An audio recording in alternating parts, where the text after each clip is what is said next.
자갈찾음에 꽃 피는 봄이 오면 내 곁으로 온다고 말했지. 부산연구원이 부산의 아파트, 술, 부산항을 주제로 해 3권의 총서를 발간했습니다. 부산의 아파트, 술, 부산항이 어째 생겨났고 부산 시민의 삶에 어떤 영향을 미쳤는가, 앞으로 가야 할 방향은 뭔가 조목조목 연구를 하셨더라고요. 그 이야기 좀 자세히 들여다볼게요. 네, 권태상 부산연구원 부산학 연구센터장님 전화로 모셨습니다. 안녕하십니까? 안녕하십니까? 네, 안녕하세요. 부산연구원 권태상입니다. 예, 센터장님 반갑습니다. 자, 부산연구원 부산학 연구센터가 부산학 총서 3권을 펴냈더라고요. 먼저 간략하게 소개를 받아볼 수 있을까요? 네, 저희 부산연구원 부산학연구센터는 부산 시민의 정체성을 이제 인문학적으로 연구하는 곳인데요. 저희가 2025년 부산학 연구총서로 교양 청소로 부산의 아파트 어제 오늘 내일, 그리고 시민 청소로 부산 술과 부산 사람의 삶, 그리고 연구 총서로 항구도시 부산항 개항 150년 항구의 변화와 부산 시민의 삶, 이런 제목으로 총 3권을 발간했습니다. 예. 부산대학 네네. 말씀하십시오. 네. 부산대학교 유재우 교수님 팀에서 담당한 부산의 아파트부터 간단하게 좀 말씀을 드리면, 예. 부산에서 아파트가 건설되고 확산되는 과정, 이걸 역사적으로 정리하셨고요. 그리고 그에 따른 시민의 삶의 변화, 어두운 면도 있고 밝은 면도 있을 텐데 이런 부분에 대해서 정리를 해주셨고, 예. 그리고 미래 아파트에 대한 전망, 그리고 부산의 아파트의 변화를 관찰해요 사진 작가님의 작품도 같이 담았습니다. 그리고 부산대 최진아 교수님 팀에서 담당한 부산의 술과 관련한 책에서는, 연구서에서는 부산의 술을 즐기는 시민의 이야기를 담고 있는데, 부산의 술에 대한 역사, 그리고 술집 거리, 그리고 인생과 술, 술 광고, 이런 이제 부산의 술과 부산 시민들의 삶의 전반적인 이야기들을 좀 다 담고 있습니다. 그리고 경성대 강동진 교수님 팀에서 담당하신 항구도시인 부산 관련해서는 부산항 개항이 올해 2026년 올해로 150년을 맞게 되거든요. 그래서 이런 상황에서 이제 북항 재개발 사업이 부산의 새로운 전환점을 가져오게 될 텐데, 이런 부산항의 역사와 변화를 시민의 삶의 변화에 맞춰서 살펴보았습니다. 네, 요 아파트, 술, 항구도시를 주제로 하신 이유도 여쭤보고 싶습니다. 일단 다 시민분들도 그렇고 저도 좋아하는 주제일 것 같아서 잡은 것도 있고요. 예. 네, 일단 이제 다시 좀 제대로 좀 말씀을 드려보면, 아파트부터 말씀을 들어보면, 저는 이제 부산 출신이 아닙니다. 근데 이제 부산연구원에 입사하면서 부산으로 이사할 때 부산 제구 고속도로를 지나오면서 봤던 화명동의 아파트 숲이 굉장히 인상적이었거든요. 그래서 부산의 아파트에 대한 존재에 대한 관심이 좀 생기게 됐고, 그리고 업무상 이제 부산이라고 하는 도시를 연구하게 되면서, 부산이라는 도시가 산도 많고 실제 살 수 있는 평지는 작고 이래서 이렇게 많은 인구가 거주하기 쉽지 않은 곳이었는데, 이곳에 어쨌든 해방 이후에는 귀환 동포들이 대거 정착하고, 한국전쟁 때 피난민들이 정착하고, 그리고 경제성장기에 농촌에서 이주한 노동자들이 정착하면서 이제 지금 이렇게 큰 도시가 되었지 않겠습니까? 이제 이렇게 큰 도시가 되는 과정에서 아파트의 역할이 있을 것 같다. 이 아파트라고 하는 게 부산 시민들의 삶에 어떤 영향을 주었을까?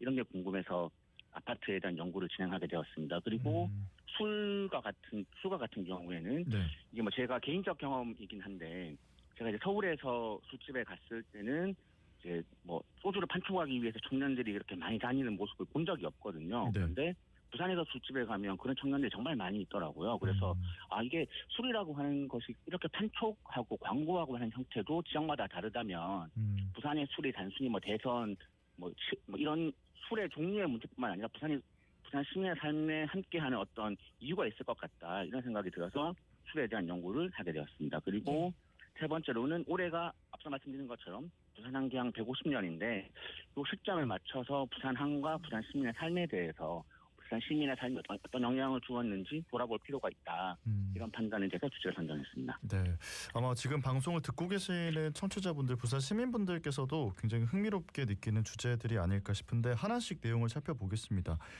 부산 술과 부산 사람의 삶, 이 책에서는 부산의 술, 또 부산 시민의 정체성을 다루고 있는 걸로 알고 있는데, 어떤 이야기들이 담겨 있습니까? 네, 부산의 최진아 교수님 연구팀에서 정리한 내용을 좀 간단하게 말씀을 드리면, 부산의 지역적 특성에 대해서 좀 깊게 살펴보신 것 같습니다. 부산은 과거부터 수도에서 떨어진 변방이었고, 동시에 이제 임진왜란, 각종 이제 외부 이런 일본과의 어떤 최전방이었죠. 그리고 이제 지역에서 살아가던 백성들, 조선시대나 그 전에 백성들 같은 경우에는 험한 바다에서 물고기를 잡거나 이런 형태로 아마 살아갔을 텐데 예. 이런 힘들게 살아왔던 삶의 모습들이 실제 그 이후에 근대 부산항 개항 이후에도 크게 바뀌진 않았었거든요. 부산항 개항이라고 하는 건 곧 제국주의 침략의 역사가 시작되었다는 것을 의미했고 한국 전쟁 시기에는 전국의 피난민들이 모여서 함께 삶을 꾸려가야 했었던 굉장히 사실은 부산이라고 하는 지역에서 살아간다는 것이 쉽지 않은 것이었는데 이런 이제 다양한 사람들이 모여서 살아가야 된다는 것들 속에서 부산의 정체성이 형성되는 과정에 네. 뭐 유교, 옛날 조선시대 같은 유교 그리고 그 이후에는 뭐 이데올로기 그리고 혈연 이런 것보다는 지금 이곳에서 함께 이 공간에서 함께 살아가고 있는 우리가 함께하는 공동체 인식에 대한 것들이 강하게 좀 부산 시민들에게 자리 잡게 되었고 이 공동체 의식을 만들어내는 주요한 매개체로서 술이 있었다. 이렇게 연구팀에서는 보고 있는 것 같습니다. 예. 이어서 교양 총서입니다. 부산의 아파트 어제 오늘 그리고 내일인데 과거부터 찬찬히 짚어보겠습니다. 이 부산의 아파트 역사가 오래됐습니까? 어떻습니까? 네, 부산의 아파트 역사와 관련해서 일단 저희가 최초의 아파트 이야기를 드리면 그 역사에 대해서 좀 말씀드릴 수 있을 것 같은데요. 예. 네네. 유재우 교수님 연구팀의 연구에 따르면 좀 아파트 최초의 아파트가 언제냐라는 것들이 좀 달라지는 것 같습니다. 네. 좀 복잡한데 간단하게 말씀을 드리면 1960년대 법규를 기준으로 하면 1960년 11월에 지어진 중구의 신창 아파트라고 하는 곳이 최초의 아파트인데요. 예, 예. 근데 현재의 법규를 기준으로 말씀드리면 1967년에 지어진 신생 아파트입니다. 예. 이런 이제 차이가 나타난 이유는 층고 그 아파트 관련 법규에서 아파트의 기준을 층고 몇 층이냐에 따라서 다르게 규정했기 때문에 기준이 달라지는 것 같습니다. 예. 네. 그리고 뭐 최초의 단지형 아파트, 지금 앞서 말씀드린 아파트들은 단독으로 서 있는 아파트들이고 우리가 지금 익숙하게 보고 있는 여러 동의 아파트가 있고 놀이터도 있고 이런 형태의 단지형 아파트, 최초의 아파트는 대연 공영 아파트라고 합니다. 예. 그리고 이제 근데 인터넷에서 알려진 최초로 이제 부산의 아파트가 어디냐라고 검색하면 나오는 곳은 1941년 일제시대죠. 41년에 지어진 청풍장이라는 곳으로 알려져 있습니다. 네. 예. 그렇군요. 또 자세한 내용들은 저희 책 22페이지부터 27페이지까지 자세하게 설명이 되어 있습니다. 네. 그리고 또 책 내용에 아파트 미래도 담겨 있다고 하셨는데 연구진이 바라보는 부산의 아파트의 미래 어떻게 담고 있는지요? 네, 저희 유재호 교수님 연구팀에서 제안해준 부산의 아파트 미래와 관련해서 여러 가지 아이디어를 주셨는데 제가 인상 깊게 봤던 부분을 좀 말씀을 드리면 예. 연구진에서는 1941년 앞서 말씀드린 41년 지어진 청풍장이나 44년에 지어진 소화장이라고 하는 이제 공간들이 있고요. 그리고 중구의 영주 시형 아파트 같이 굉장히 오래된 아파트들이 여전히 좀 아직까지 보존되고 있는데 이런 아파트들이 지금 계속 철거를 좀 고민을 하고 있는 상황이어서 이러한 것들이 그냥 철거를 해서는 안 된다. 시대별로 흔적이 남아있는 살아있는 삶의 공간이라고 그런 공간을 볼 수 있는데 예. 이런 공간들을 철거하기보다는 일부를 남겨서 활용할 수 있는 방안을 찾아보면 좋겠다라고 제안을 하고 있습니다. 그래서 예. 뭐 좀 구조 보강과 내부 개조를 거쳐서 부산 근대 생활사 박물관이라든지 게스트하우스 이런 형태로 다양하게 활용한다면 근대 건축물을 활용하면서도 보존하는 주요한 사례가 될 수 있겠다라고 제안하고 있습니다. 예. 요 부산 연구원에서는 어느 지역에나 있는 보통의 아파트가 아닌 부산의 지형과 조화를 이루는 부산형 아파트를 연구하고 제안하기도 하셨거든요. 요게 어떤 건지 연구 이야기 좀 더 해주실까요? 네네. 그 부산대 유재호 교수님 팀에서 제안한 부산형 아파트는 삼복도로 변해 있는 부지를 대상으로 삼복도로 변해 많은 아파트들이 있지 않습니까? 이 네. 아파트들을 대상으로 부산형 아파트에 대한 아이디어를 제시하고 있는데요.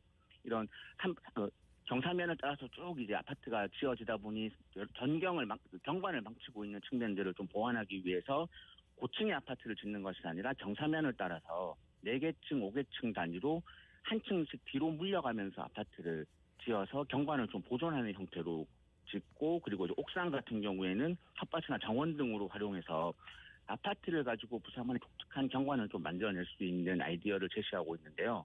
이 자세한 내용은 저희 책의 217페이지에서 219페이지에 좀 제안이 되어 있는데 네. 연구팀에서 이런 제안을 하게 된 배경에는 아파트를 지금처럼 무작정 계속 높고 넓게 짓기만 한다고 해서 부산시 앞에 닥쳐온 여러 가지 인구 감소의 문제나 경제적 어려움에 대한 문제를 해결할 수는 없다라고 바라보면서 부산 아파트의 지속 가능한 미래를 창출하기 위해 이러한 부산형 아파트를 통해서 경관과 아파트의 적정한 수요를 관리할 수 있는 방안을 제안하고 있습니다. 예. 자, 책이 3권인데 그중에 이제 마지막 연구 총서 항구도시 부산항 개항 150년 항구의 변화와 부산 시민의 삶인데요. 올해 부산항이 개항 150주년을 맞았습니다. 부산항이 가장 처음에 어떻게 형성됐는지 좀 짚어 주신다면요. 네, 사실 이 문제도 시점을 어떻게 보느냐에 따라서 부산항 개항이 언제냐라고 하는 게 달라지는 것 같은데요. 네네. 조선시대의 1407년 조선시대에 현재 좌천동 일원에 근데 저희가 매축이 많이 이루어지면서 좌천동이 지금은 내륙이 되었지만 매축 이전에는 좌천동이 이제 부산포라는 이름으로 개항이 최초에 이루어졌었습니다. 네. 이걸 이제 부산항의 형성으로 볼 수도 있는데 저희 광동진 교수님 연구팀에서는 1876년 강화도 조약을 체결하면서 이제 부산항이 개항정을 지적된 시점을 부산항이 형성된 시점으로 보고 연구를 수행하셨습니다.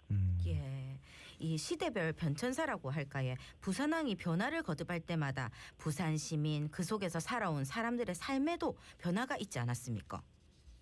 네, 그 강동진 교수님 연구팀에서는 앞서 말씀드린 것처럼 1876년 개항을 기점으로 부산항이 시작되었다 이렇게 보고 계신데 예. 이때부터 사실은 이제 부산항은 시민들의 일터로 등장했었다고 볼 수 있습니다. 이제 이 시기에 보시면 청나라 일본 상인들이 부산항에 거점을 두고서 다양한 상업 활동을 전개했었는데 당시에 부산에 거주하던 시민들도 이런 상업 활동과 연계해서 어업 활동이라든지 부두 관리업이라든지 항만 노동, 운송 노동, 무역업 이런 것들에 종사를 했었습니다. 그리고 해방 이후에도 한국 전쟁이 발발하면서 이제 부산에 해방과 한국 전쟁 발발 이후에 부산에 정착한 이제 귀환 동포 피난민들 역시 부산항이 그들에게는 기회의 땅이었던 것 같습니다. 이들은 이제 부두 노동자로 근무하면서 직접 이제 무거운 짐들을 지고 내리고 이런 노동에 종사했었고 뭐 지금 방송하시는 자갈치 아지매 같은 경우에도 자갈치 시장에서 상업활동 이런 것들 물고기도 팔고 다양한 물건들을 판매하는 상업활동도 이 부두를 중심으로 생활을 했었던 것 같습니다.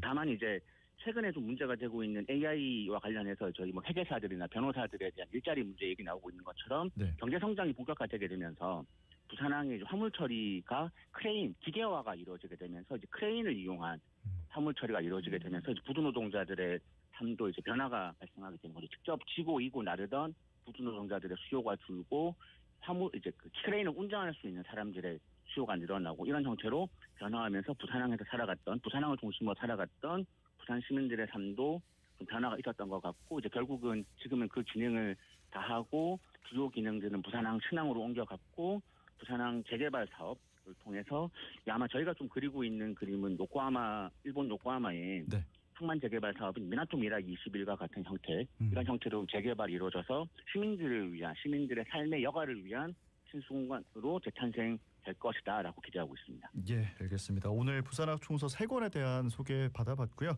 시간 관계상 여기서 보내드리겠습니다. 고맙습니다. 맞습니다. 네, 감사합니다. 네, 지금까지 권태상 부산연구원 부산학 연구센터장님과 이야기 나눠봤습니다. 금요일